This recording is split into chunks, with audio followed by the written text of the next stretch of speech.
दोस्तों, आज हम शुरू करने वाले हैं विंड कविता। और इस पोएम के जो पोएट है उनका नाम है सुब्रमण्या भारती। और ये जो पोएम है ये ओरिजिनली तमिल में लिखा गया था और इस पोएम को ट्रांसलेट करने का काम के रामानुजन ने किया, जिसकी वजह से तुम्हारा सिलेबस जो है वो बढ़ गया। कोई नहीं, अब तुम लोग क्या कर सकते हो। तो चलो पोएम शुरू करते हैं। तो पोएम जो है वो कुछ ऐसे शुरू होता है। तो जो पोएट है वो विंड से रिक्वेस्ट करता है कि विंड थोड़ा धीरे आओ, और वो ऐसा इसलिए बोलता है क्योंकि तेज हवा से लोगों के घर खिड़की सब टूट जाते हैं, बुक शेल्फ से बुक गिर जाते हैं, सारे पेपर्स जो है वो बिखर जाते हैं। तो इसलिए जो पोएट है वो विंड से रिक्वेस्ट करता है कि विंड थोड़ा धीरे आओ। पोएट के रिक्वेस्ट करने के बाद भी विंड अपने फुल स्पीड से आती है और सारे बुक्स को नीचे गिरा देती है और सारे पेजेस फट जाते हैं। हवा इतनी तेज है कि बारिश आ जाती है। अब इस लाइन को देखो जो कि बहुत ही इम्पोर्टेंट है।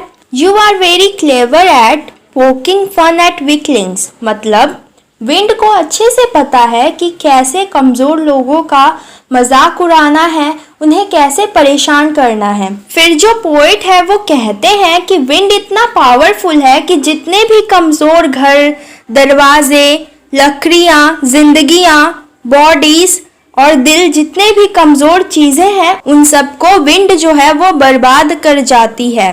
अब ये लाइन भी बहुत इंपॉर्टेंट है। The wind god winnows and crushes them all.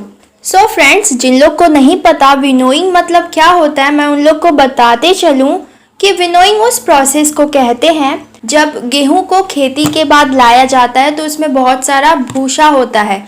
तो उस भूसे को और गेहूं को सेपरेट करने के लिए क्या किया जाता है कि गेहूं को थोड़ी ऊंचाई से नीचे गिराया जाता है। तब हवा की वजह से जो उसमें जो भूसा होता है वो सब उड़ जाते हैं और गेहूं जो है वो नीचे गिर जाता है। तो ऐसे भूसा को और गेहूं को सेपरेट किया जाता है और इस प्रोसेस को विनोइंग कहते हैं।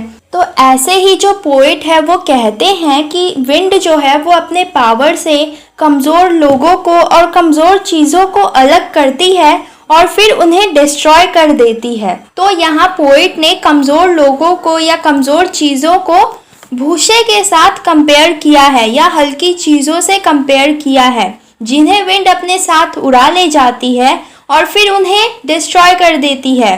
फिर पोएट कहते हैं कि कोई कितना भी प्रे क्यों ना कर ले, विंड किसी की नहीं सुनती और अपना काम करती रहती है। शी डोंट इवन केयर कि तुम इतने कमज़ोर क्यों हो, और वो किसी की परवाह किए बगैर अपना काम जो है वो करती रहती है। अब पोएट कहते हैं कि हमें स्ट्रांग बनना होगा, हमें अपने घरों को भी स्ट्रांग बनाना होगा, अपने कमज़ोर दिलों को भी स्ट्रांग बनाना होगा।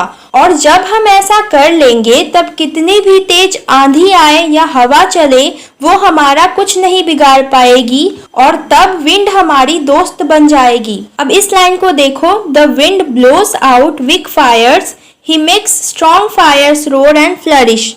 तो यहाँ पर पोएट जो है वो एग्जाम्पल देते हुए कहते हैं कि जब हवा चलती है तब जो कमज़ोर आग होती है वो बुझ जाती है और जो ताकतवर आग होती है वो और ज़्यादा भड़क जाती है, रोर और फ्लरिश करती है। जैसे कि जो कैंडल की आग होती है वो हवा चलने से बुझ जाती है, लेकिन जंगलों में जो आग लगती है वो बहुत ज़्यादा ही ताकतवर आग होती है, तो वो हवा चलने से और ज़्यादा भड़क जाती है। तो दोस्तों, इस पोएम का जो मेन फंडा है या फिर मोरल है वो ये है कि तुम खुद को इतना मजबूत बनाओ, इतना स्ट्रांग बनाओ कि तुम्हारे रास्ते में जो भी प्रॉब्लम्स आए तुम उन सभी को चीर कर रख दो, यानी कि तुम उन सभी को फेस करने के लिए बिल्कुल तैयार हो।